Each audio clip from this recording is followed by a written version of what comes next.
News of the people by the people for the people.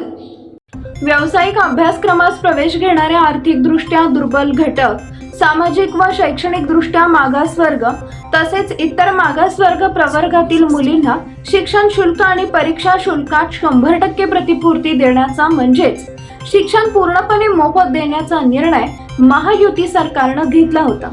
या संदर्भातील अधिकृत शासन निर्णय आता राज्याच्या उच्च व तंत्र शिक्षण विभागाकडून प्रसिद्ध करण्यात आलाय।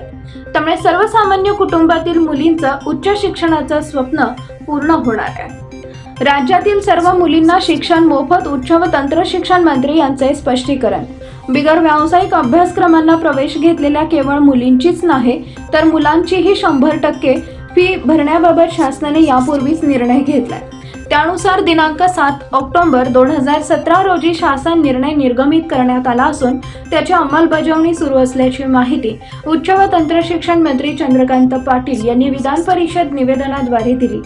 महाराष्ट्र शासनाने राज्यातील व्यावसायिक अभ्यासक्रमांना प्रवेश घेतलेल्या ज्या मुलींच्या पालकांचे वार्षिक उत्पन्न 8 लाखांपेक्षा कमी आहे अशा सर्व मुलींची 100% फी शासन भरेल अशी घोषणा करून त्याची अंमलबजावणी होण्याबाबत अर्थसंकल्पीय भाषणात घोषणा केली।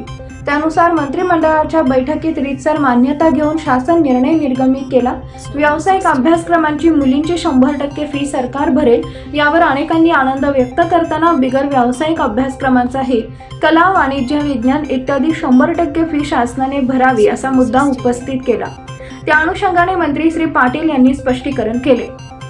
राज्यात मुलींचे व्यावसायिक अभ्यासक्रमातील प्रवेशांचे प्रमाण एकूण विद्यार्थी लोकसंख्येमध्ये 36% असून प्रगतशील राज्यांमध्ये हे प्रमाण वाढण्याची आवश्यकता विचारात घेऊन मुलींची शिक्षण फी 100% माफ करण्याचा निर्णय शासनाने घेतला असल्याचं त्यांनी यावेळी सांगितलंय। पीपल न्यूज पाहण्यासाठी चॅनलला सबस्क्राईब करा व बेल आयकॉनला प्रेस करा।